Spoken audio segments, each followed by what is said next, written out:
अस्सलामुअलैकुम एवरीवन। जोर का जोड़ में आप सबको खुश आमदीद। मीरब जीशान की तरफ से आपको बहुत बहुत कहते हैं ना कि एक होता है कि एक अच्छा सा दिन जब गुजरा होता है ना आपका, तो एक खुश आमदीद कहने का भी दिल करता है और अच्छी अच्छी वाइब्स आती हैं आपको। जहाँ पर क्रिकेट जा रहा है, क्रिकेट की एक थोड़ी बहुत जो है वो हमें उम्मीद नज़र आ रही है कि शायद न्यूजीलैंड सीरीज़ के बाद जो है वो वर्ल्ड कप में भी हमारे प्लेयर्स कुछ ना कुछ परफॉर्म करेंगे। गो के बारिशों की वजह से न्यूजीलैंड सीरीज़ काफ़ी हद तक असरअंदाज हो रही हैं, लेकिन उम्मीदें वाबस्ता हैं नाज़रीन। काफ़ी हद तक हमें जो है वो होप है कि हमारी क्रिकेट जो है वो बेहतर से बेहतरीन होती जाएगी।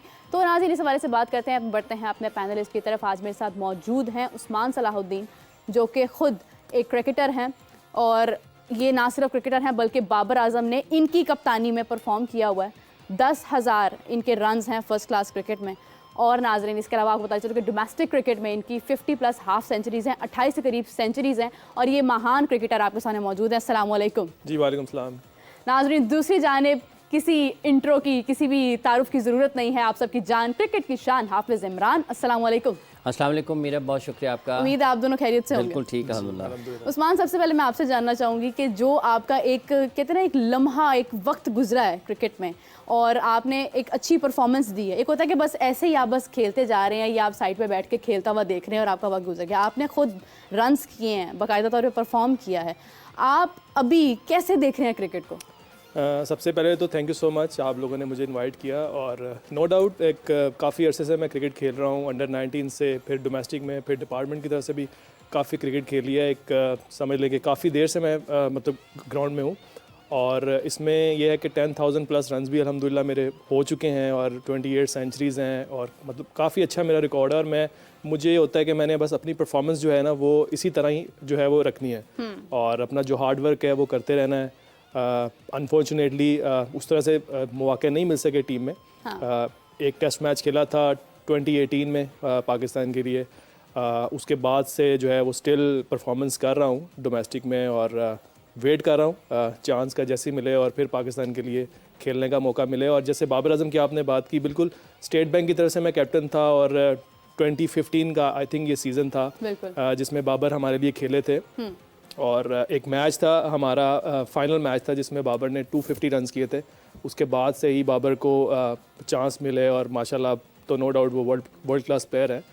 और एक लंबा एक प्रोसेस था जिसकी जो करते रहे और यहाँ तक पहुँचे।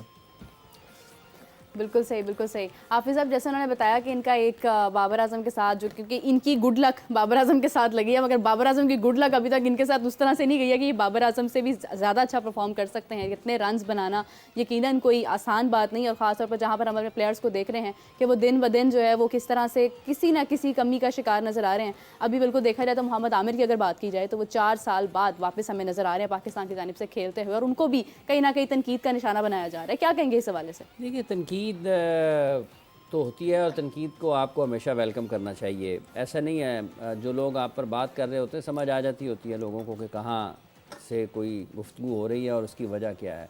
मोहम्मद आमिर वापस आए हैं, उनकी वापसी पर तनकीद, मोहम्मद आमिर पर तनकीद करने के बजाय उन पर क्यों ना कीजिए जिन्होंने 4 साल काम ही नहीं किया और आपके पास बैकअप प्लेयर्स ही नहीं है। उनको पूछा जाए ना कि जिन लोगों की ये जिम्मेदारी थी कि उन्होंने डेवलपमेंट करनी है पाकिस्तान क्रिकेट की, उनसे पूछा जाए। मोहम्मद, हम क्रिकेटर्स को, इनको अभी यहाँ पे बैठे बैठे फ़ोन आ जाइए आप पाकिस्तान की टीम के लिए कल खेल रहे हैं तो ये चले जाएंगे अभी। बिल्कुल ऐसे ही है। मतलब प्लेयर्स तो अवेलेबल होते हैं ना, दुनिया भर में लीग्स खेलते हैं, इधर जाते हैं उधर जाते हैं, कोई CPL में खेलता है, कोई BPL में खेलता है, कोई बिग बैश में खेलता है, कोई कनाडा खेलने चला जाता है, कोई लंकन प्रीमियर लीग खेलने चला जाता है, कोई पाकिस्तान सुपर लीग में लोग खेलते हैं। ठीक है जी, इसी तरीके से लोग और भी मुख्तलिफ जगहों पर, अब तो रिटायर्ड प्लेयर्स की भी लीगें शुरू हो गई हैं, वो भी खेलते हैं, 4-4 5-5 मैचेस वो भी खेलते हैं। हाँ। तो तनकीद बुनियादी तौर पर उन फैसला साजों पर होती है जिनकी वजह से आपको मुतवादल प्लेयर्स नहीं मिले हैं। मोहम्मद आमिर अगर वापस आए हैं तो ये उन पर तनकीद नहीं, उनकी हौसला अफजाई होनी चाहिए कि उन्होंने 4 साल तक इंटरनेशनल क्रिकेट से दूर रहने के बावजूद अपने आप को इतना फिट रखा और 4 साल वो उन प्लेयर्स से दूर रहने के बावजूद उनसे बेहतर गेंदबाजी करते हुए दिखाई दे रहे हैं। जहाँ पे शाहीन आफरीदी हैं, जहाँ पे शाहनवाज धानी है, जहाँ पर मोहम्मद हसनैन है, जहाँ पर हारिस रऊफ़ हैं, जहाँ पर नसीम शाह हैं, जहाँ पर जमान खान है। ये वो खिलाड़ी हैं जो इंटरनेशनल क्रिकेट खेल रहे हैं। मोहम्मद आमिर इंटरनेशनल क्रिकेट नहीं खेल रहे थे। इन सब के दरमियान में भी अगर मोहम्मद आमिर सबसे ज़्यादा लोगों को लगे ना कि यार ये अभी भी अच्छा है, तो इनकी उम्र का और उनकी उम्र का फ़र्क देख लें, हाँ। इनकी क्रिकेट का, इनकी फैसिलिटीज़ का और उनकी फैसिलिटीज़ का फ़र्क देख लें, इनके एक्सपोजर का, उनके एक्सपोजर का फ़र्क देख लें। एक्सपोजर से मुराद ये है कि इंटरनेशनल क्रिकेट कितनी खेल रहे हैं। वैसे तो ज़हनी तौर पर वो इन सबसे मजबूत है, ठीक है। और अगर इस उम्र में भी कि उनसे उम्र के लिहाज में इतने सीनियर होने के बावजूद भी वो इतनी अच्छी परफॉर्मेंसेस देते हैं, तो इसका मतलब ये तो उनका क्रेडिट है, ये उनसे छीना नहीं जा सकता। तो ये इन खिलाड़ियों के लिए भी एक मोटिवेशन होनी चाहिए कि यार मोहम्मद आमिर अभी भी हमसे, अगर वो कर सकते हैं तो हम क्यों नहीं कर सकते। बिल्कुल सही बात, तो बिल्कुल हम सही बात। ये तो उनकी सलाहियत है जिसकी उनको तारीफ देना चाहिए। तनकीद उन पर बनती है जिन्होंने 4 साल तक काम नहीं किया। उनके पता था कि मोहम्मद आमिर नहीं है, उनको पता था कि बाद में इमाद वसीम को आपने सिस्टम से दूर कर दिया, उनके मुतबादल पर आपने क्या किया। तो आज जो दास्तान है ना, ये जो रकम है सामने लोगों को अभी नज़र नहीं आ रही। अल्लाह करे कि ये इस जो शर है उसमें से खैर बरामद हो और क्रिकेट बेहतर हो, लेकिन ये ऐसा होता नहीं है दुनिया में। वेस्ट इंडीज़ नीचे गया है, आज तक ऊपर नहीं उठ पाया। गो के पाकिस्तान और वेस्ट इंडीज़ के हालात बहुत मुख्तलिफ हैं, लेकिन इस मुल्क में हॉकी, उनके प्लेयर्स बहुत फिट हैं। इस मुल्क में हॉकी भी बहुत अच्छी थी। हॉकी नीचे गई है ना, तो अभी तक वापस नहीं आई, और अब ये क्रिकेट को अपने हाथों से धकेल रहे हैं तबाही की तरफ। अल्लाह ना करे उस्मान साथ बैठे हैं ना। लेकिन मतलब अगर कोई खिलाड़ी 10,000 टेस्ट रन करके भी पाकिस्तान की टेस्ट टीम में नहीं आता, 50 से ज़ायद उसकी सेंचुरियाँ हों, 28 से ज़्यादा उसकी 28 सेंचुरियाँ मेरा ख्याल उनकी हों, हाँ। तो आप उनको ये बैठे यहाँ पर इनके बैठने की वजह नहीं है। मोहम्मद वसीम साहब चीफ सेलेक्टर थे, उन्होंने टीम का ऐलान किया था, तो मैंने उनसे सवाल किया था कि एक वक्त था कि पाकिस्तान क्रिकेट बोर्ड ने उमर अकमल को ड्रॉप कर दिया टेस्ट टीम से कि ये तेज़ खेलते हैं। चंद साल बाद उस्मान सलाहुद्दीन को ड्रॉप कर दिया कि ये सुस्त खेलते हैं। और सुस्त खेलना मतलब उस मुल्क की टीम में जो 5 दिन आपका टेस्ट मैच नहीं जाता, 3.5 दिन में आपका टेस्ट मैच खत्म हो जाता है, T20 में आप ऑल आउट हो जाते हैं, 50 ओवर्स की क्रिकेट में आप ऑल आउट हो जाते हैं, हाँ। ठीक है। और आप किसी खिलाड़ी को उसके स्ट्राइक रेट के ऊपर टीम से बाहर निकाल दें, उसके 10,000 टेस्ट रन को आप चैलेंज कर रहे हैं, इसका मतलब फर्स्ट क्लास रन को चैलेंज कर रहे हैं। तो ये जब इस अंदाज से फैसले हों और एक तरफ आप एक खिलाड़ी को टीम से निकाल दें, ड्रॉप कर दें कि ये तेज़ खेलता है, तो फिर आप फैसला कर लेना कि आप क्या सोच रहे हैं कि एक खिलाड़ी अपने टाइम से अब आज के दिन में अगर 2024 में बात करें तो इसका मतलब ये कि उमर अकमल अपने टाइम से आगे की क्रिकेट खेल रहे थे 2011-12 में, ठीक है। तो आपने उन्हें ड्रॉप कर दिया, आपको नहीं पता था कि आने वाले दिनों में क्रिकेट यही होनी है, टेस्ट क्रिकेट, तो आपने उनको ड्रॉप कर दिया कि वो तेज़ खेलते हैं, ठीक है। अब पाकिस्तान को स्टेबिलिटी की ज़रूरत है, क्रीज ऑक्यूपाई करने की ज़रूरत है। ये कहते हैं नहीं, जो आए रैम्प खेले, रिवर्स खेले, स्वीप खेले, सीधा खेले, उधर खेले, छक्के लगाए, 3.5 दिन में टेस्ट मैच, तो बाकी दिन में आपने स्विमिंग करनी है जाके, जो डेढ़ दिन ट्रैवलिंग भी तो करनी होती है ना हाफिज साहब। वो ट्रैवलिंग 5 दिनों के बाद करनी है, वो भी आपकी सीटें बुक होती हैं 5 दिन के बाद ही है। 5 दिन के बाद थोड़ा वक्त रह जाता है, 2 दिन एक्स्ट्रा चाहिए होते हैं। हाँ, तो पैसे काट लें फिर सबके दूसरे 2 दिनों के ना, तो फिर 5 दिन। उस्मान और हाफिज साहब, आपसे गुफ्तगू जारी रहेगी। अभी हमें ज्वाइन किया है भारत से, भारत के जर्नलिस्ट हैं रविश बिश्त। रविश बिश्त, कैसे हैं आप? अस्सलाम वालेकुम, hope you are doing well. Hi, good afternoon Meera, Hafiz भाई, गुड आफ्टरनून। रविश, मैं आपसे जानना चाहूंगी, हार्दिक पांड्या के हवाले से काफ़ी बातचीत हो रही है, सुनने में आ रहा है कि रोहित शर्मा से भी कुछ उनके एक मुखालफत सी रह रही है, और इसके अलावा उनकी परफॉर्मेंस भी काफ़ी हद तक अच्छी नहीं जा रही है, तो क्या हम देख रहे हैं उनको वर्ल्ड कप में? देखिए मीरा, जहां तक हार्दिक पांड्या और रोहित शर्मा की बात आते हैं, दोनों काफी सीनियर प्लेयर्स हैं और दोनों ने मुंबई इंडियंस में काफी सर्व किया है मुंबई इंडियंस को, और उसके बाद हार्दिक जो है वो गुजरात टाइटंस गए, वापस आ गए। देखिए, कई बार क्या होता है कि जो बड़े प्लेयर्स होते हैं, और कैप्टेंसी का भी इशू रहता है, कई बार ईगो क्लैशेस में कह सकता हूँ, लेकिन मुखालफत वाली बात कुछ मुझे नजर नहीं आती है मुंबई इंडियंस के अंदर कि रोहित शर्मा और हार्दिक पांड्या जी बिल्कुल लड़ रहे हो। उसके पीछे रीजन ये है कि रोहित शर्मा बड़े मस्त बॉलर टाइप के क्रिकेटर हैं, आप उनकी बाइट सुन लीजिए, उनकी प्रेस कॉन्फ्रेंस सुन लीजिए, उनका नेचर ऐसा है नहीं। तो मुखालफत वाली तो कोई बात नहीं है। हालांकि जब एक स्टेज आ जाती है, आप बड़े प्लेयर्स रहते हैं, एक इंडियन टीम का कैप्टन है और उसको रिप्लेस करके हार्दिक पांड्या को मुंबई इंडियंस का कैप्टन बनाया गया, थोड़ी सी कह सकता हूं मैं कि थोड़ी सी ईगो हो सकती है, बट ऐसी मुखालफत या लड़ाई झगड़े वाली कोई बात नहीं है। Now regarding performance of Hardik Pandya, जो कि मैंने आपको कल भी कहा था कि हार्दिक पांड्या की परफॉर्मेंस ऐसी नहीं है, इतनी अप टू द। रविश, आपकी आवाज में डिस्टॉर्शन हो रही है काफी, we can not listen you properly. अभी ठीक है जी? अभी ठीक है जी जी। हाँ, मैंने कहा कि हार्दिक पांड्या की परफॉर्मेंस ऐसी नहीं आई है, लेकिन अभी आईपीएल का काफी फेज बचा हुआ है। अगर वो इस दौरान परफॉर्मेंस को इनहेंस कर लेते हैं और कुछ अच्छी परफॉर्मेंस देते हैं बॉलिंग वाइज भी और बैटिंग वाइज भी, तो बिल्कुल उनको कंसीडर किया जाएगा। वैसे भी वो इतने बड़े प्लेयर हैं कि आप उनको साइडलाइन नहीं कर सकते हैं, तो बड़े स्टेजेस के लिए आपको जरूर चाहिए होगा, बट कैप्टन का वोट भी बहुत ज्यादा इंपॉर्टेंट हो जाता है कई बार कि रोहित शर्मा क्या सोच रहे हैं, उनको किस तरीके का 15 चाहिए, कैसा स्क्वाड चाहिए, उनका वोट भी इंपॉर्टेंट हो जाता है। But as I said, Hardik Pandya जैसे बड़े प्लेयर को आप साइडलाइन नहीं कर सकते वर्ल्ड कप जैसी कैंपेन। ठीक हो गया रविश। वैसे अगर बात की जाए वर्ल्ड कप की तो भारत क्योंकि अपनी क्रिकेट को बहुत बहुत ज़्यादा सीरियसली ले रहा है और हम देख सकते हैं कि उनकी जिस तरह से अभी आईपीएल जारी है और जो परफॉर्मेंसेस जा रही हैं, आपको क्या लग रहा है कि टीम के अंदर कौन लोग जो हैं वो स्पेसिफिकली लाजमी तौर पर हमें अच्छा परफॉर्म करते हुए नजर आएंगे?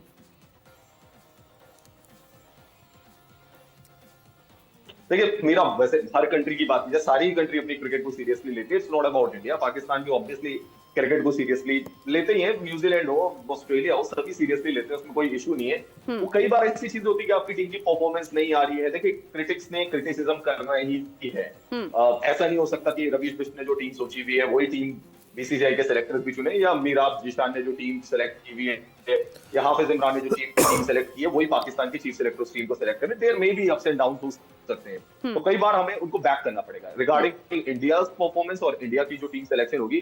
देखिए उसमें विराट कोहली डेफिनेटली रहेंगे, आपके बड़े प्लेयर रोहित शर्मा से कैप्टन रहेंगे ही रहेंगे। विकेट कीपिंग के लिए थोड़ा सा वहां पे कॉम्पिटिशन रहेगा, क्योंकि केएल राहुल भी है, ऋषभ पंत बड़ी अच्छी फॉर्म दिखा रहे हैं एक्सीडेंट के बाद से, ईशान किशन भी है वहां पे उनके कॉम्पिटिटर, संजू सैमसन भी है। फिर आपके पास सूर्य कुमार यादव ने जाना ही जाना है।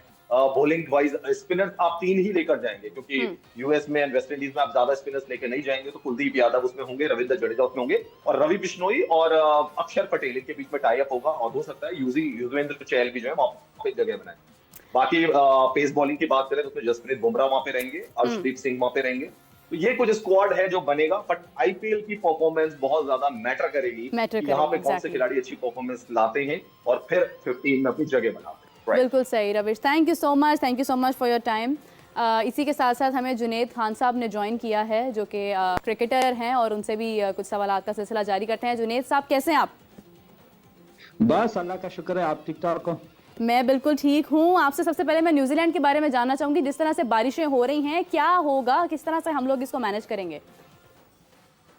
आई थिंक पूरे पाकिस्तान में ऑलमोस्ट बारिश है, लेकिन मेरे ख्याल में अगर यही मैचेस या मुल्तान में करा देते या कराची में, क्योंकि ऑलमोस्ट सारों को पता था कि लाहौर वगैरह इन साइडों पे जो है इस सीजन में बारिशें होती है, तो मेरे ख्याल में बेहतर होता था। ये भी मुझे आइडिया है कि कराची में जो है वो वुमेन्स के मैचेस हो रहे हैं, तो वहाँ पे जो एकेडमी है तो वहाँ पे भी जो है वो वुमेन के जो मैचेस थे वो अरेंज कर सकते थे, या बाकी भी वहाँ पे ग्राउंड है, तो मेरे ख्याल में बेहतर यही होता था कि कराची में करा देते। सही। जुनेद, इसके अलावा मैं आपसे जानना चाहूंगी कि अजहर महमूद का कहना था कि बाबर आजम को भी रेस्ट दे देना चाहिए, आपको लगता है कि ऐसा कुछ हो सकता है? मेरे ख्याल में कभी हुआ नहीं है, हमारी जो कल्चर है, लेकिन ऐसा होता है जो बाकी टीमें हैं ना, तो वो रोटेशन पॉलिसी जो है वो ट्राई करते हैं, स्पेशली अगर कोई मेजर टूर्नामेंट आता है तो उससे पहले तो वो डेफिनेटली करते हैं। आप देख ले, अभी ऑस्ट्रेलिया की मिसाल देख ले कि उन लोगों ने अपने प्लेयर्स को जो है वो कहा है कि भाई आप अगर आईपीएल भी खेलोगे तो इस तरीके से खेलोगे, या कुछ प्लेयर अभी काउंटी क्रिकेट में खेल रहे हैं इंग्लैंड में, तो उनको कहा हुआ है कि भाई अगर आप 4 डे क्रिकेट खेलोगे तो आप 2 मैच खेल के तीसरे में आप रेस्ट करोगे, या जिस तरह नितिन लायन था तो अभी उनकी टेस्ट सीरीज में जो है वो काफी टाइम है, लेकिन उन लोगों ने उसको कहा हुआ है, लंकाशेयर के लिए वो खेल रहे हैं, तो उनको कहा हुआ है कि भाई आपने इतने मैचेस खेलने हैं, उसके बाद आपने वापस आना है क्योंकि आपने रेस्ट करना है। तो मेरे ख्याल में अगर ऐसा कर देता है तो ये एक अच्छा स्टेप होगा।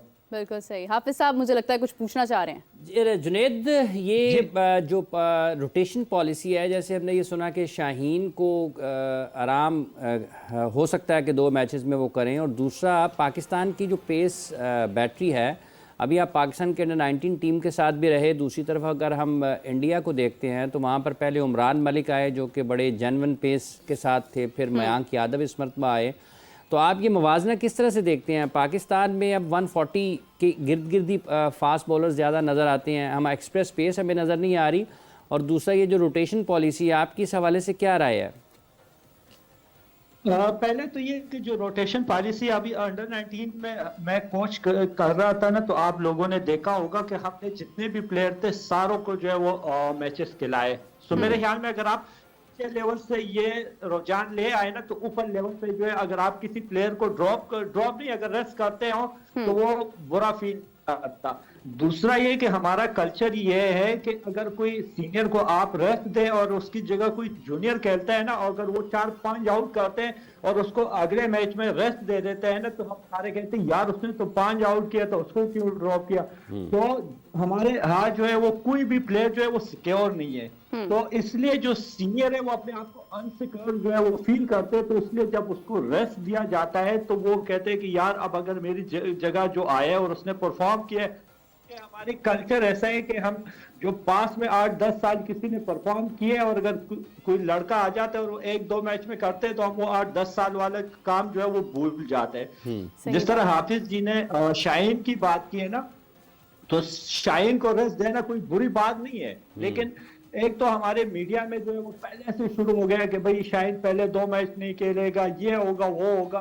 तो ऑलरेडी उसको एक तो जो कप्तानी की वजह से भी वो हेडलाइन में, फिर अगर मीडिया में आना शुरू हो गया कि भाई वो पहले 2 मैच में जो है वो बाहर बैठेगा, तो इसका प्रेशर जो है वो किसी पे भी नहीं होगा। प्रेशर जो है वो मैनेजमेंट पे जाएगा, कप्तान पे जाएगा, क्योंकि वो फिर सोचने लगता है कि यार मैं ये करूं, अगर मैं कर लेता हूं तो मीडिया में क्या होगा, अगर नहीं करता तो भी वो लोग, हम लोग जो होते हैं वो मीडिया पे बैठ के कहते हैं यार उसको रेस्ट करना चाहिए था, इसको रेस्ट करना चाहिए था। तो हमारा जो है वो हम सपोर्ट नहीं कर रहे।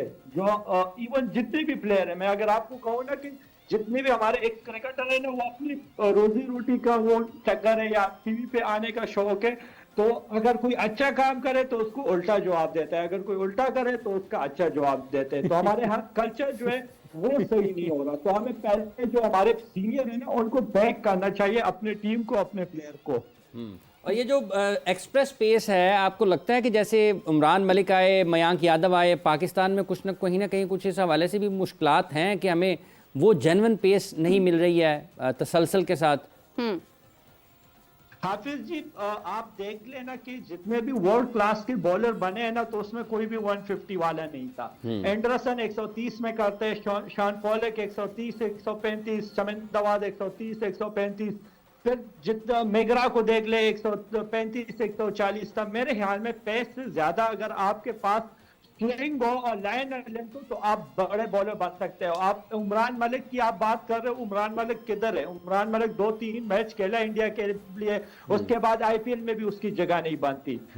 तो मेरे ख्याल में जो है वो स्विंग जो है वो जरूरी है पेस से। आप हमारी मिसाल ले ले, हमारे हाथ जो है हारिस आया था, तो हारिस तो परफॉर्मेंस दे रहा था, उसकी पेस भी थी, लेकिन अब वो किधर है? 1-2 मैच में उससे नहीं हुआ, तो उसके पास वेरिएशन नहीं था, स्विंग नहीं था, तो हम लोग ही उसके पीछे पड़ गए थे ना। फिर मूसा आया था, वो 150 में कर रहा था, तो मूसा किधर है? इवन नसीम शाह जब शुरू में आया था तो नसीम शाह के पास पेस थी, लेकिन स्विंग और कंट्रोल नहीं था, तो अब वो बाहर हो गया। लेकिन उसने क्या किया, उसने थोड़ा सा पेस कम किया है, लेकिन उसने अपने स्विंग पे काम किया। तो आप देख लें नसीम शाह जो है वो कितना फेंकते हुए। तो मेरे ख्याल में हाँ, पेस के साथ अगर स्विंग हो, जिस तरह शोएब भाई का था, ब्रिटली का था, बॉन्ड का था, तो वो तो सोने पे सुहागा हो जाता है। लेकिन मेरे ख्याल में अगर पेस से ज्यादा आपके पास वेरिएशन हो तो वो बेस्ट होता है। बिल्कुल सही, बिल्कुल सही। जुनैद, आपने वक्त दिया, आपका बहुत शुक्रिया। और यकीनन आपने जितनी गुफ्तगू की है वो बहुत अहमियत रखती है। इसमें उस्मान आपसे जानना चाहूँगी कि अभी मैं देख रही थी कि जिस तरह ये बात कर रहे हैं कि क्रिकेटर्स को भी ये चीज़ फील होती है कि आप इतने तजर्बाकार क्रिकेटर को आप साइड पे कर रहे हैं। साइड पे चले नहीं कहती, मैं कहती हूँ कि आप उनको रेस्ट दे रहे हैं, लेकिन उसके बाद आप किसी और को लेके आ रहे हैं और बहुत थोड़े वक्त में ये जज कर लिया जाता है कि हाँ, ये प्लेयर हमारा जो है ये टॉप प्लेयर है, और जिसकी एक लंबा अरसा गुजरा होता है, जिसका एक्सपीरियंस होता है, उसको भूला जाता है। मोहम्मद हफीज़ का भी इस हवाले से कहना था कि उन्होंने कहा है कि बाबर को पहले किसी वजह से पीछे किया गया, फिर खुद ही लाए गए हैं। क्या कहेंगे इस हवाले से? एग्जैक्टली जैसे जुनैद ने बोला कि हमारे यहाँ जो कल्चर है ना वो यही है कि प्लेयर जो है वो सिक्योर फील ही नहीं करते ना। हाँ। तो उसका मैं ये समझता हूँ कि बेहतरीन जो एक क्राइटेरिया होना चाहिए वो अंडर 19 से ही जो है प्लेयर्स में ये चीज़ होनी चाहिए कि प्लेयर को जो है सिक्योर किया जाए। अगर हम यहाँ पर होता ये क्या है कि अगर एक प्लेयर तैयार हो गया है तो उसकी जगह जो है अगर आप रेस्ट करवाएं, कोई जूनियर प्लेयर आगे परफॉर्म कर जाए तो आप उसको भूल जाते हैं, फिर आपको वही नज़र आ रहा होता है। हाँ, ऐसे तो ही। आई थिंक ऐसे नहीं होना चाहिए, एक क्राइटेरिया होना चाहिए जैसे दूसरी टीम्स में भी होता है, और हमारे यहाँ भी इसको जो है वो प्रमोट करना चाहिए इस चीज़ को कि यार प्लेयर को अपना सिक्योर फील होना चाहिए। हाँ। कि अगर वो उसको रेस्ट मिल रहा है तो उसको पता हो कि यार मुझे 2 मैच रेस्ट करवा रहे हैं, तो 2 मैचेस के बाद मैंने वापस आके फिर खेलना। इससे ये होगा कि उसकी भी एनर्जी सेफ रहेगी और वो अच्छा परफॉर्म कर पाएगा। बिल्कुल सही, बिल्कुल सही। अच्छा, अब आप देखिए, जब क्रिकेटर्स के मुंह से आप ये बातें सुनते हैं जो हम लोग अपने तौर पर अपने अंदाजे से बोलते हैं कि शायद वो ये फील करते हो शायद, तो ये कितनी एक दुख होता है इस चीज़ का भी। जैसे हाफिज साहब रविश का कहना था कि नहीं, पाकिस्तान भी अपनी क्रिकेट को सीरियसली लेता है, तो मैं दिल ही दिल में ये सोची थी कि सीरियसली तो ले रहा है, क्योंकि मोहसिन नकवी साहब भी जिस तरह से माशाल्लाह से मुलाकातें कर रहे हैं, उम्मीद है कि कुछ बेहतरी क्रिकेट में नजर आएगी। किससे मुलाकातें कर रहे हैं? मैनेजमेंट, टीम मैनेजमेंट वगैरह से काफ़ी लोगों से मैं देख रही हूँ कि उनकी मुलाकातें हो रही हैं। तो काफ़ी न्यूजीलैंड का चेयरमैन भी क्रिकेट बोर्ड का साथ आया हुआ है। नहीं, अब देखें ना, वो क्रिकेट की बेहतरी के लिए ही है ना हाफिज साहब, जो भी। नहीं तो क्रिकेट की बेहतरी न्यूजीलैंड वाले नहीं चाहेंगे कि उनकी क्रिकेट की बेहतरी हो। मतलब वो भी अपना चेयरमैन साथ लेके हैं कि हर मैच से पहले चेयरमैन ने मिलना है क्रिकेट की बेहतरी के लिए। क्या हो गया पाकिस्तान में? देखें, मैं चेयरमैन का क्या काम है मैच से पहले अपनी टीम को मिलने का, अपनी टीम के खिलाड़ियों को मिलने का? उसको तो 600 का मील दूर रहना चाहिए टीम से अपनी।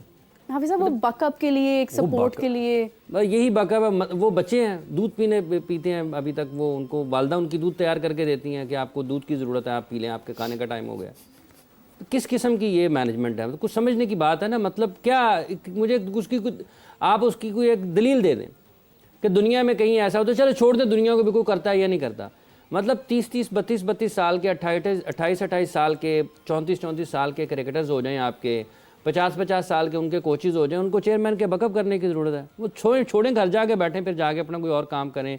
ये क्रिकेट है मैडम, ये आपको हज़ारों की तादाद में लोगों ने स्टेडियम में देखना होता है, लाखों करोड़ों लोग आपको टेलीविज़न पर और डिजिटल पर देख रहे होते हैं, ठीक है? और वो सारे के सारे आपको अच्छा नहीं कह रहे होते। ये बकअप ये सारी वो चीज़ें हैं जो वैसे ही, मतलब है कि ये फैंसी वर्ड्स हैं, ये बोलने में अच्छे लगते हैं, लोगों को वैसे ही चलें यार खुश हो जाते हैं। ये ना, ये फ़ैन इंगेजमेंट के नाम पे ना पाकिस्तान में एक अजीब सा तूफान है। और चेयरमैन का कोई काम नहीं है बैकअप करने का। वो वैसे डर रहे हैं, उबर रहे हैं, यार ना ही आए तो चंगा है।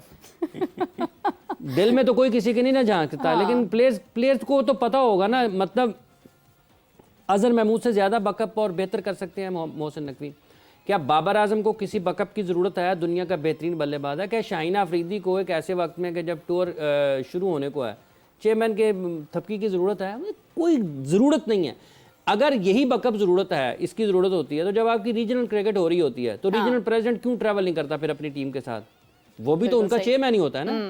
मतलब लाहौर की टीम अगर खेल रही है, कराची की टीम खेल रही है, कोयटा की टीम खेल रही है, रावलपिंडी, इस्लामाबाद, पेशावर, मुल्तान की टीम खेल रही है, तो उनके प्रेसिडेंट को भी अपनी टीम के साथ ट्रैवल करना चाहिए, बैकअप करना चाहिए हर मैच के बाद, हर दिन के बाद।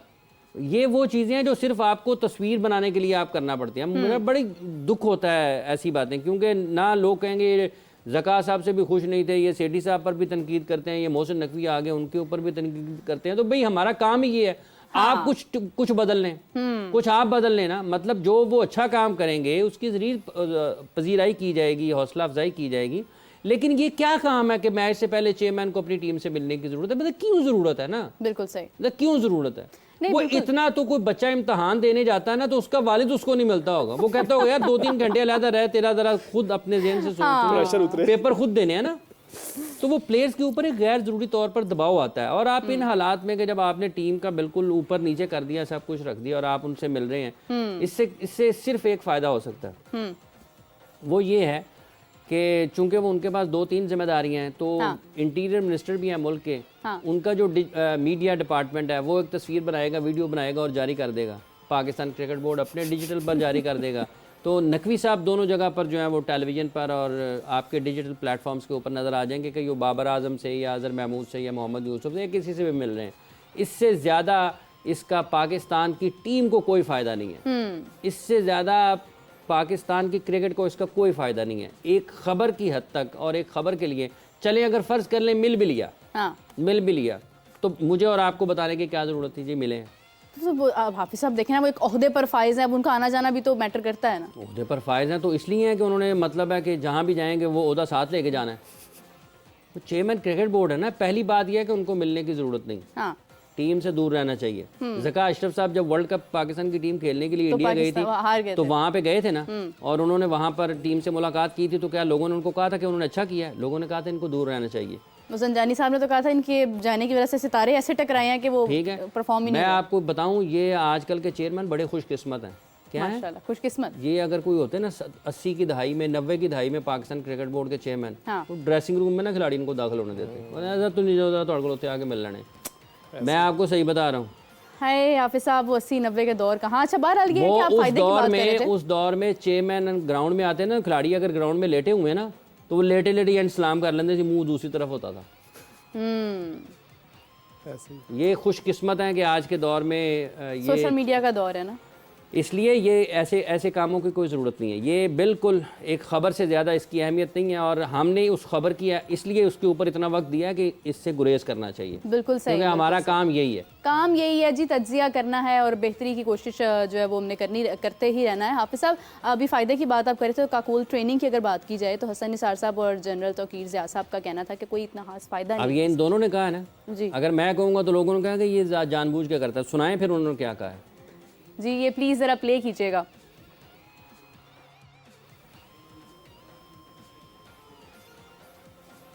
की ये है कि क्रिकेटर्स की फिजिकल फिटनेस के लिए भी इन्हें फौज की जरूरत है। क्या 10-20-30 होंगे वो क्रिकेटर्स की फिजिकल फिटनेस?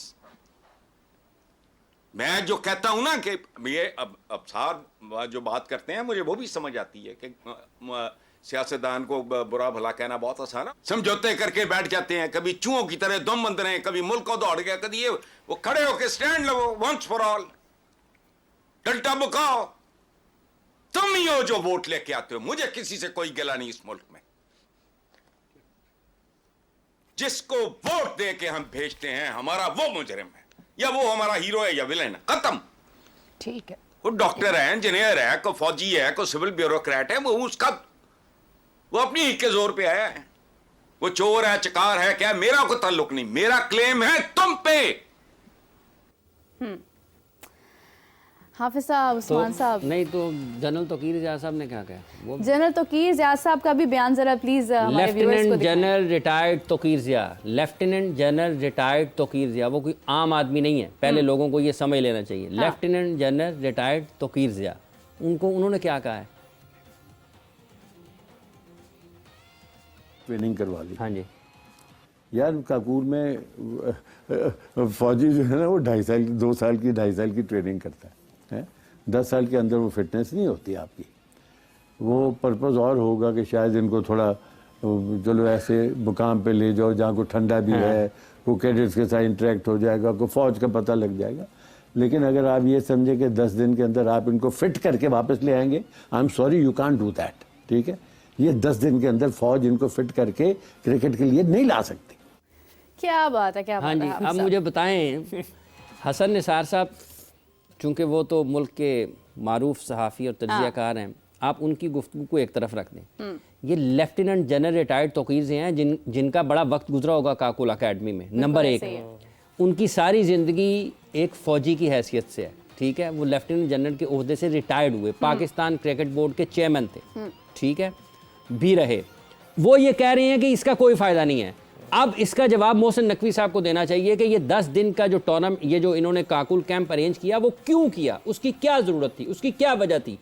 आप इनको वहाँ पर भेज दें, ठीक है, अगर आपके पास बेस्ट ह्यूमन रिसोर्स है आप उससे फ़ायदा उठाएं, लेकिन सवाल ये पैदा होता है कि जो आपने गैर मुल्की लाखों रुपए महाना, करोड़ों रुपए सालाना पर रखे हुए हैं फिजिकल फिटनेस को बेहतर बनाने के लिए, वो कहाँ पर हैं? जो उनकी मॉनिटरिंग कर रहा है वो कहाँ पर है? उसको कटहरे में खड़ा करें कि भाईजान ये ज़रूरत क्यों पेश आई। और होना तो ये चाहिए था कि काकूल वाले लेते पाकिस्तान क्रिकेट बोर्ड से कि आपने गैर मुल्की लोगों की खिदमत हासिल कर रखी हैं, कुछ हमें भी दें कि हम भी अपने फिटनेस कल्चर को उससे बेहतर करें, हम उनसे कुछ सीख सकें, बजाय इसके कि वो जो आपने गैर मुल्की रखे हुए हैं उनकी मौजूदगी में आपकी फ़िज़िकल फिटनेस का ये आलम हुआ है कि आपको काकूल 10 दिन के लिए जाना पड़ा है। तौकीर ज़िया साहब ने कहा कि 10 दिन में कुछ नहीं हो सकता। हाँ। तो ये जिसने प्लान किया 10 दिन का कैंप, क्या उसमें कोई दिमाग है कि 10 दिन में कैसे फिट होगा? 10 दिन में फिजिकल फिटनेस आती है, चोट ज़रूर लग सकती है, अनफिट ज़रूर हो सकते हैं, 10 दिन में आप फिट नहीं हो सकते हैं। ये जनरल तौकीर ज़िया साहब कह रहे हैं ना, मैं तो उनकी बात को ज़्यादा अहमियत दूंगा क्योंकि वो उस वक्त बहुत गुजरा है। वो उस शोबे से हैं, वो उस इदारे से हैं जिसमें उनकी ज़िंदगी गुजरी है, और फिर वो पाकिस्तान क्रिकेट बोर्ड के चेयरमैन भी रहे हैं। तो ये वो सवालात हैं जो करने चाहिए, और उसके बाद इन सब खिलाड़ियों को खड़ा कर लेना चाहिए कि जो ये कहते हैं कि हमें आईसीसी की आमदन में से भी हिस्सा मिलना चाहिए, हमें इसमें से भी मिलना चाहिए, हमें ये 3-4 शोबे हैं जिसमें से हमें हिस्सा मिलना चाहिए। इनको पूछा जाए, जनाब ये पैसे तो आपको दिए जा रहे हैं, ये जो आपकी फ़िज़िकल फिटनेस है ये आपकी जिम्मेदारी नहीं थी, या इसके लिए भी बकअप की ज़रूरत है? मोहसिन नकवी साहब आए, बैठा थोड़ा सा फैट लेवल तो चेक करें, वहाँ बहुत बढ़ गया आपका पेट, मतलब आपको तो शर्ट यूं करना पड़ती है कि ताकि कुछ नज़र ये ना आए। देखिए ना, हमारे हाफिज साहब हैं, उस्मान साहब में फिटनेस नजर आ रही है, साथ ही ट्रेनिंग करते हैं। ठीक ये है? रोज़ाना होते हैं। फिटनेस नजर आ रही ये है। तो आई थिंक मैं सॉरी आपको इंटरप्ट कर रहा हूँ। देखें कैंप्स लगना चाहिए, बहुत अच्छी चीज़ है, लेकिन ये जो अपकमिंग प्लेयर्स होते हैं ना, जो डोमेस्टिक में जिन्होंने अच्छी परफॉर्मेंस की होती है, या जो उनके लिए बहुत ज़रूरी है, बिल्कुल मैं सेकंड करूंगा। 10 डेज के अंदर आप अपनी फिटनेस इंप्रूव नहीं कर सकते, नहीं कर सकते हैं। तो ये बिल्कुल ठीक कह रहे हैं। अब ये जनरल साहब के जो अल्फाज हैं ना, ये बार बार लोगों को सुनाने चाहिए, और यही मोहसिन नकवी साहब को भी भेजने चाहिए। नहीं, वो उन तक पहुंच गए होंगे। ठीक है, ये उन तक जाने चाहिए और सब लोगों तक जाने चाहिए। जनरल साहब ने आगे कहा था कि फ़िज़िकल फिटनेस का जो आपने, अगर हम पूरा उनका सुने ना प्रोग्राम, उन्होंने कहा था कि जो आपके गैर मुल्की जो है ना फ़िज़िकल ट्रेनर, उनको पूछें कि वो कहाँ पर थे। और अब तो देखें जितनी क्रिकेट हो गई है, सब प्रोफेशनल प्लेयर्स हैं और सबको अपनी फिटनेस का पता है, और सभी ट्रेनिंग करते हैं। ऐसा नहीं है कि कोई इनमें ट्रेनिंग नहीं करता। नेशनल अकेडमी में अगर आप चले जाएं तो सब प्लेयर्स वहाँ पे अपनी ट्रेनिंग कर रहे होते हैं। इवन मैं अभी इस टाइम टीम में नहीं हूँ, लेकिन मैं रेगुलर अपनी जाके ट्रेनिंग, क्योंकि हम लोग प्रोफेशनल हैं। बिल्कुल सही। तो जो प्रोफेशनल प्लेयर होते हैं वो रह ही नहीं सकते। वो एक उनकी बॉडी की रूटीन ऐसी सेट हो जाती है कि वो ट्रेनिंग पर जाते हैं। हाँ, तो बस जी आदत की बात है, जैसे जैसे पड़ जाए। हाफिज साहब अभी आप बात कर रहे थे कि गैर मुल्की ये जो ट्रेनर्स रखते हैं या गैर मुल्की कोचेस रखते हैं, उससे मुझे याद आया कि अभी हमारे जो मुश्ताक अहमद साहब हैं, आप तो उनको आमने सामने भी बहुत ज़्यादा देखते हैं, और आपको यकीनन ये जानकर खुशी होगी कि बांग्लादेश स्पिन बॉलिंग के कोच मुकर्रर हो गए। चलिए जी, उनको मुबारकबाद, अल्लाह करे कि उनका ये जो उनकी नई जिम्मेदारियाँ हैं वो वहाँ पर अच्छे तरीके से काम करें। और उससे पहले भी वो पाकिस्तान से बाहर कई टीमों के साथ कोचिंग कर चुके हैं। उनका तजर्बा है इंटरनेशनल क्रिकेट में कोचिंग का, वर्ल्ड कप के लिए, और उससे पहले भी कुछ मैचेस हैं मेरा ख्याल वो बांग्लादेश की टीम के साथ हैं। बांग्लादेश की टीम को अगर फास्ट बॉलिंग में एलन डोनाल्ड ने बहुत फ़ायदा पहुंचाया है। अगर आप उनकी फास्ट बॉलिंग को देखते हैं तो बहुत इम्प्रूव हुई है, बेहतर हुई है। और वर्ल्ड कप के दौरान उनके 2-3 फास्ट बॉलर हैं, एक तस्कीन है, फिर मुस्तफ़ीज़ हैं, एक और फास्ट बॉलर है, उनका नाम मेरे जेहन से निकल गया। ये बड़ी अच्छी गेंदबाजी करते रहे, और डोनाल्ड बहुत ज़्यादा मिलजुल कर इनके साथ काम करते हुए दिखाई दिए। बहुत ज़्यादा मतलब उसमें थे, इन्वॉल्व थे मैच में, बहुत ज़्यादा उनकी दिलचस्पी नज़र आती थी। अब मुश्ताक साहब हैं, ठीक है, अल्लाह ताला ने उनको मौका दिया है। वो बांग्लादेश के स्पिनर्स अच्छे हैं, स्पिनर्स भी उनके अच्छे हैं, स्पिन बॉलिंग का डिपार्टमेंट उनका अच्छा है, और जिन वेन्यूज़ पर होने हैं वहाँ पर स्पिनर्स की बड़ी इंपॉर्टेंस है, अहमियत है। तो बेस्ट ऑफ लक है मुश्ताक अहमद साहब के लिए। बिल्कुल बिल्कुल। उस्मान, आपसे जानना चाहूँगी, हम आपको कब देख रहे हैं दोबारा? कल दोबारा बुला लें। कल भी 4 बजे शो है ना, कल दोबारा बुला लें। कल फिर आ जाऊंगा। पूरी दुनिया आपको खेलते हुए देखना चाहती है। देखें, ये तो बेहतर समझते हैं जो न्यू सिलेक्शन कमेटी आई है। देखें, एक प्लेयर का काम होता है कि वो अपनी फिजिकल फिटनेस को ठीक रखे, और अपनी परफॉर्मेंस जो है वो करता रहे। और ये जो डिसीजन है, मैं तो खुद वेट कर रहा हूँ कि कब जो मतलब मुझे दोबारा से फिर मौका मिले, और मेरा फोकस मेरी गेम के ऊपर है, अपनी फिटनेस के ऊपर है, परफॉर्मेंस के ऊपर है, वो मैं करता रहूँगा। बस डिसाइड होता है इंसान, क्योंकि देखें इतनी परफॉर्मेंस के बाद एग्जैक्टली कि इतनी परफॉर्मेंस इंसान करता है, और फिर अगर आपका नाम नहीं आया तो ऑब्वियसली डिसाइड तो इंसान होता है। और काफ़ी प्लेयर्स जो हैं ऐसे हमारे जो हैं वो अमेरिका भी मूव हो रहे हैं, और वो भी बोलते हैं कि यार तुम भी आ जाओ, लेकिन मेरा यही गोल है कि मैंने पाकिस्तान के लिए खेलना है। क्योंकि मेरे ऊपर पीसीबी ने बहुत इन्वेस्ट किया है, क्योंकि मैं अंडर 19 वर्ल्ड कप भी खेला हूँ, और पाकिस्तान टीम के साथ काफ़ी टूवर्स साथ रहा हूँ, लेकिन अनफॉर्चुनेटली चांस उस तरह से नहीं मिला। तो मैं चाहता हूँ कि एटलीस्ट मुझे इतना मौका मिल जाए कि मुझे एक सेटिस्फेक्शन मिल जाए कि यार मुझे मौका मिला था, मेरे से नहीं हुआ या मैंने कर दिया है, तो मैं सेटिस्फाई हो जाऊँ। जो मैं समझता हूँ कि अभी मैं सेटिस्फाई नहीं हूँ। मैं डोमेस्टिक में तो नो डाउट मेरी बहुत ज़बरदस्त परफॉर्मेंस है, तो मैं चाहता हूँ कि मैं पाकिस्तान के लिए भी कुछ करूँ। नहीं, तो आप ये- देखें 28 सेंचुरीज, Exactly. 50 प्लस निस्फ सेंचुरीज, कोई छोटी बात नहीं है। हमारे पास जो जी, अभी जो करंट जितने भी प्लेयर्स खेल रहे हैं किसी की ऐसी परफॉर्मेंस किसी नहीं की है। ऐसी जी, परफॉर्मेंस जी, नहीं जी, है, जी। लेकिन वो खेल रहे हैं। और आप देखें कि इनकी कप्तानी में बाबर आजम ने परफॉर्म किया जी, जी। तो एक बड़ी डेडिकेटेड सी सिचुएशन है। और सिलेक्शन कमेटी की जैसे आपने बात की, हाफिज साहब, मोहम्मद हफीज साहब का भी कहना था कि बड़ी कमज़ोर सी टीम बनाई है, घर बैठे खिलाड़ियों को लाकर आप मजबूत टीम नहीं बना सकते हैं। नहीं, घर बैठा कौन सा था? बस उन्होंने कह दिया, उनका दिल किया, उन्हें घर बैठे लगे, वो मिल के देखिए, आए उन्होंने होंगे। मोहम्मद आमिर के ऊपर इशारा किया ना बुनियादी तौर पर, मोहम्मद आमिर और इमाद वसीम को कहा है। ठीक है, मोहम्मद हफीज़ पाकिस्तान के साबिक कप्तान रहे हैं, डायरेक्टर टीम के रहे हैं।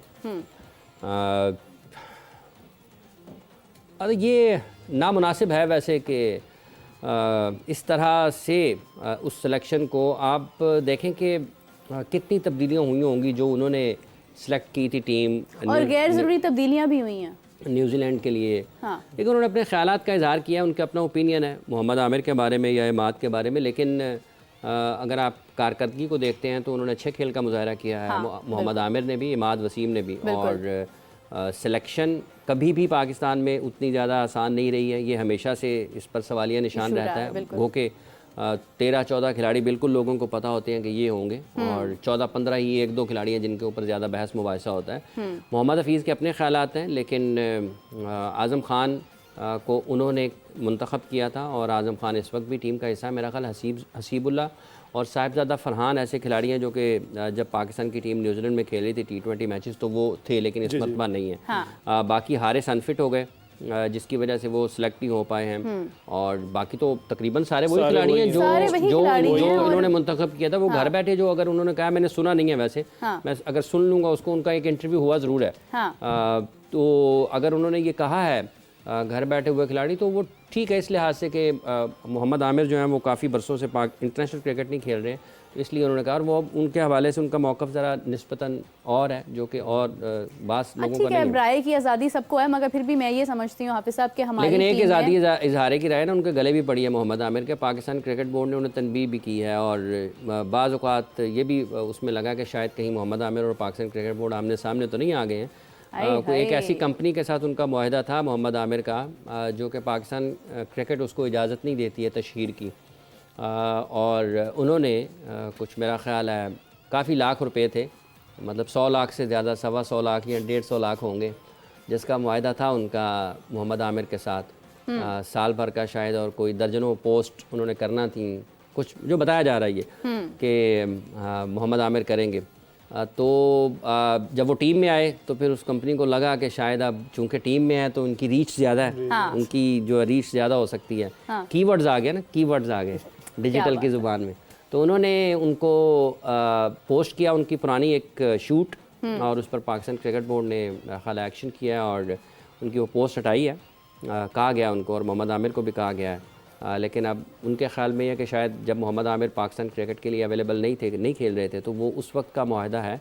और कहा गया है कि शायद आइंदा वो दोबारा वो कंपनी उनकी किसी भी किस्म की तशहीर नहीं करेगी अपने साथ जुड़े हुए कोई भी चीज़ें, क्योंकि पाकिस्तान क्रिकेट में वो चीज़ें, पाकिस्तान क्रिकेट और हुकूमत पाकिस्तान उसकी इजाज़त नहीं देती। अब वो क्या चीज़ें हैं जिनकी हुकूमत पाकिस्तान इजाज़त नहीं देती, और पाकिस्तान क्रिकेट बोर्ड भी उनको नहीं देता इजाज़त, ये एक तवील बहस है। और कहीं ना कहीं उस्मान भी वाकिफ़ होंगे इन चीज़ों से। हाँ, सुनने वाले लोग जो हैं उनको पता चल गया हुआ है। लेकिन अगर ये इस मामले में भी ना, इस मामले में भी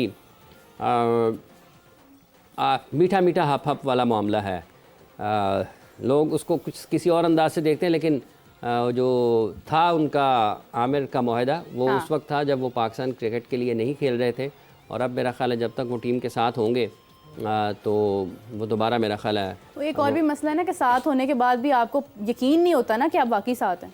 देखिए वो एक वो रहती है एक ना थोड़ी सी एक देखें ना, वो चूँकि इतने साल, अब देखें ना, मोहम्मद आमिर जैसा एक जो बासलाहियत क्रिकेटर था, जिनकी हमें ज़रूरत है, कितने साल हमने उनके ज़ाया कर दिए। ये साथ बैठे में आपको आज भी मिडल ऑर्डर में टेस्ट मैच में बिलखसूस आपको ज़रूरत है कि जो स्टेबिलिटी की तरफ लाए। आपको आप नहीं खिलाते हैं, आप अपने ह्यूमन रिसोर्स का ज़ाया करते हैं, आप उसको ज़ाया करते हैं, हर बेहतरीन अंदाज से उसका सत्यानाश करने की कोशिश करते हैं पूरे तरीके से। अगर इमाद वसीम इतने अहल हैं कि वो पाकिस्तान के लिए अच्छा खेल सकते हैं और पाकिस्तान के लिए वो ना खेलें, तो उन लोगों से तो पूछना चाहिए ना कि क्यों नहीं था। मोहम्मद आमिर अगर नहीं खेले तो क्यों नहीं था, आसिफ अगर पाकिस्तान के लिए कुछ साल और खेल सकते थे तो क्यों नहीं खेले, सलमान बट अगर पाकिस्तान के लिए कुछ साल और खेल सकते थे तो क्यों नहीं खेले। ठीक है, क्योंकि आपको अगर किसी के बारे में भी कोई पहलू उसका एक तलाश करके उसके ऊपर अपनी राय कायम करनी है, तो फिर सिर्फ आपको उस शख्स तक महदूद नहीं रहना चाहिए, फिर आपको बिल्कुल सबके बारे में एक ही राय रखनी चाहिए। वो 70 की दहाई है, वो 80 की है, वो 90 की है, वो 2000 की है, वो 2010 के बाद की है। ठीक है, और फिर आपको अगर आप इतने मॉरल वैल्यूज़ इतनी हाईएस्ट लेवल पे रखते हैं ना, तो फिर आपको अपने बेटे भतीजे भांजे के लिए भी किसी से नहीं कहना चाहिए कि यार इसको ज़रा देख लो ट्रायल्स में आया हुआ है, और फिर आपको अपनी सिलेक्शन के लिए भी लोगों के पास नहीं जाना चाहिए, और फिर आप अपने कम बैक के लिए भी लोगों के पास नहीं जाना चाहिए कि यार ज़रा मेरा किसी को कह दें, और फिर आपको अपनी किसी भी पोर्टफोलियो के लिए किसी के पास नहीं जाना चाहिए कि कोई जाती उमरा जाए, कोई बिलावल हाउस जाए, कोई बलोचिस्तान हाउस जाए और कोई कहीं और जाए। इन सब चीज़ों से फिर गुरेज करना चाहिए, क्योंकि ये सारी चीज़ें करप्शन में ही आती हैं, ये मॉरल करप्शन है। और फिर आपको बात करते हुए भी गलत बात नहीं करनी चाहिए, क्योंकि ये इंटेलेक्ट की करप्शन है, और ये सबसे आसान और सबसे पहली करप्शन है, क्योंकि बोलने का इख्तियार और जगह हर किसी के पास है। हाँ। और अगर आप किसी को गलत बात बताते हैं ना, गलत बयानी करते हैं, अपने असल बात को छुपाकर वो चीज़ बताते हैं लोगों को, तो इसका मतलब यह है कि आप प्लूट कर रहे हैं सैकड़ों, हज़ारों, लाखों, करोड़ों लोगों को अपने उस ख्याल से जो कि उनकी ज़िंदगियों को तबाह कर सकता है। बिल्कुल सही, बिल्कुल सही। हाफिज़ साहब का जो एक अंदाज़ है बात करने का इस वक्त जिस तरह से वो कर रहे हैं, वो यकीनन उसकी रीज़न सिर्फ ये है कि पाकिस्तान की जो क्रिकेट है या खेल है या दीगर शोबे हैं, उनमें ये जो एक सिस्टम है कि बस जो सामने आया जिसके ऊपर बस चल गया उसको चला दिया, और जिस पर नहीं चला उसके साथ दूसरा सलूक किया, ये नहीं होना चाहिए। उस्मान आपका, हाफिज़ साहब आपका बहुत शुक्रिया। और जैसा कि हम पहले बात कर रहे थे कि जो भी फैसला आप करते हैं किसी एक खिलाड़ी तक महदूद नहीं होता, बल्कि वो पूरी क्रिकेट उससे मुंसलिक होती है, तो सोच समझकर और पूरी लॉन्ग टर्म प्लानिंग के साथ फैसले करने की ज़रूरत है। नाज़रीन, मुझे इजाज़त दीजिए, आपसे मुलाकात होगी कल, तब तक के लिए अल्लाह हाफ़िज़।